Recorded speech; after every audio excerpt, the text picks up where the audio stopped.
Here is the whole story of Granny. Granny was born in Emboscada in Paraguay. Her parents had no work and lived in misery.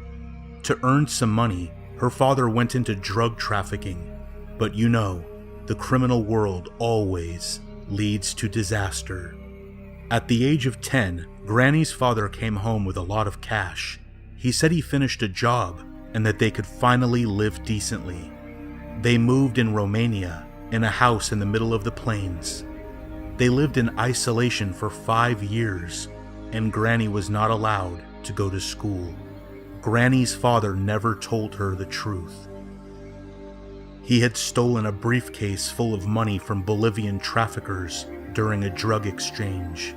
Now they lived isolated, so they would never be found by those traffickers, and they were surely looking for them in Latin America.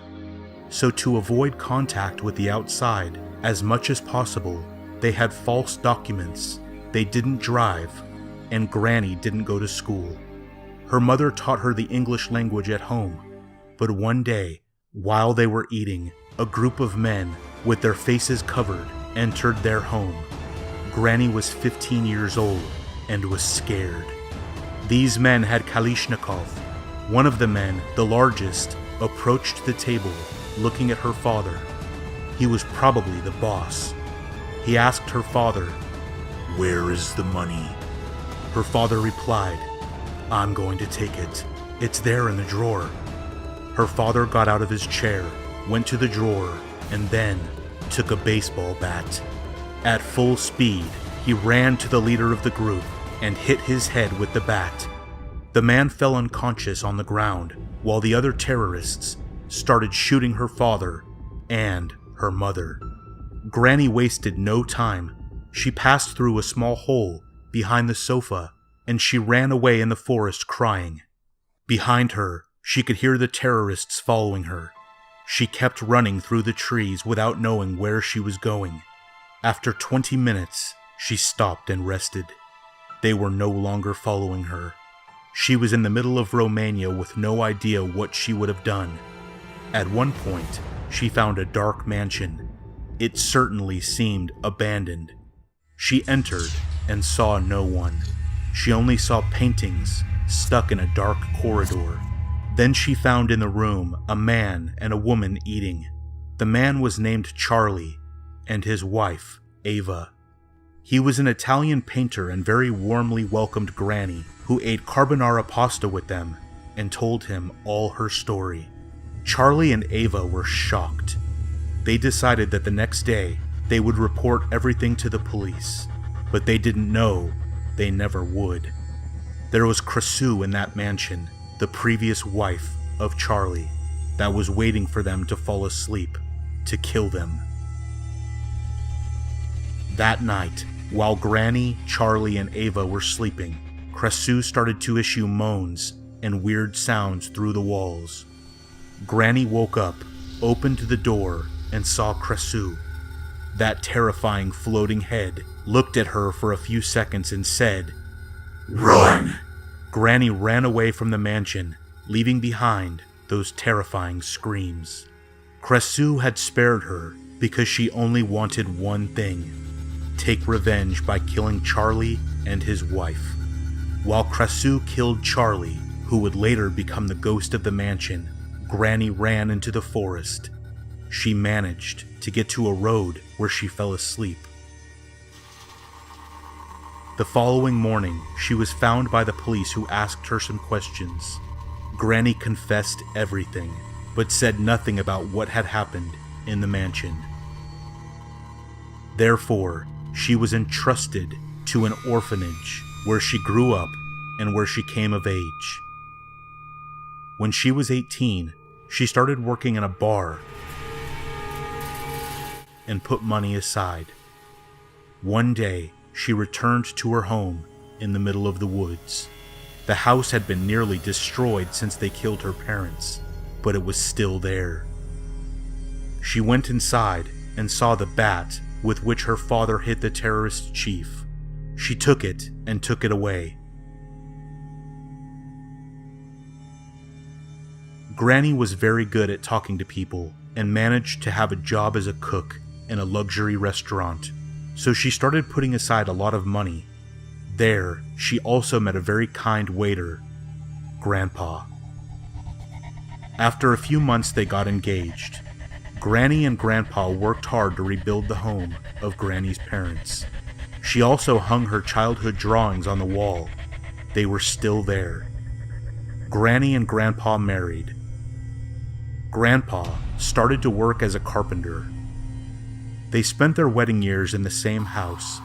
Later, they had a daughter, Angeline, Slendrina's mother.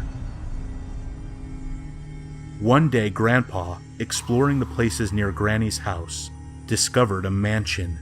He opened the locked door with a crowbar, and inside, he saw that there were bags of coins. He began to pick them up, but Krassu came out of the darkness and bit him in the chest. Granny had never told him about that mansion. Grandpa ran away, but he fell down dead on the path. Granny found him and buried him behind her house. She had lost another loved one after her parents, but she was too strong to cry. She understood that her life could not have been better. After 7 years, a little boy called Simon, Slender Man, came in her house. He had lost his parents. Granny welcomed him, and she took care of him. Angeline and Simon grew together, and they fell in love when they were 17. Then, in the forest, a black dog, Good Boy, by biting Angeline's leg, sent the curse to her.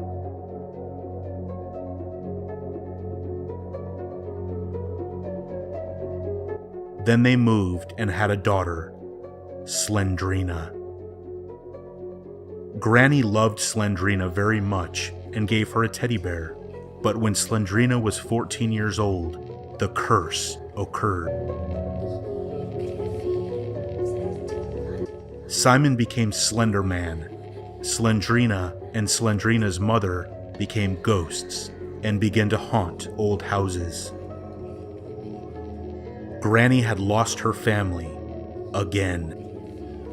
One night, Granny understood that the spirit of Slendrina was looking for her teddy bear, so she went to Slendrina's school and she put the teddy bear in a classroom. After Slendrina's death, Granny tried in every way to bring her husband Grandpa back alive. He discovered Liev, the future husband of Slendrina. Liev was not yet a vampire. He was experimenting in his laboratory. And they managed to bring Grandpa alive.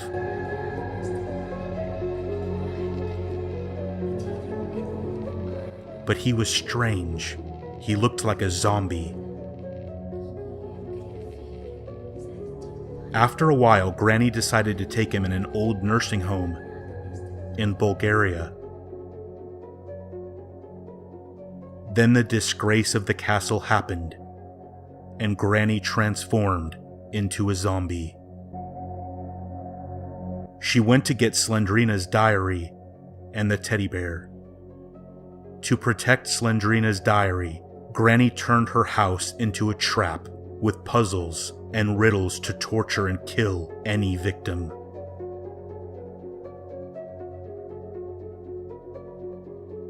She had inherited the passion for hide and seek and puzzles from her father.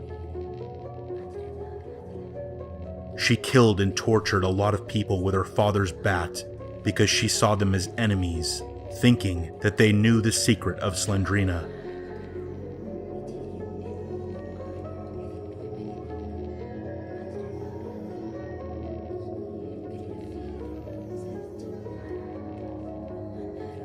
Granny realized that Slendrina's diary was in danger at her house, so she took the diary to Grandpa's house in Bulgaria, where they could protect it better. Granny is trying to bring her whole family to life, and she is succeeding.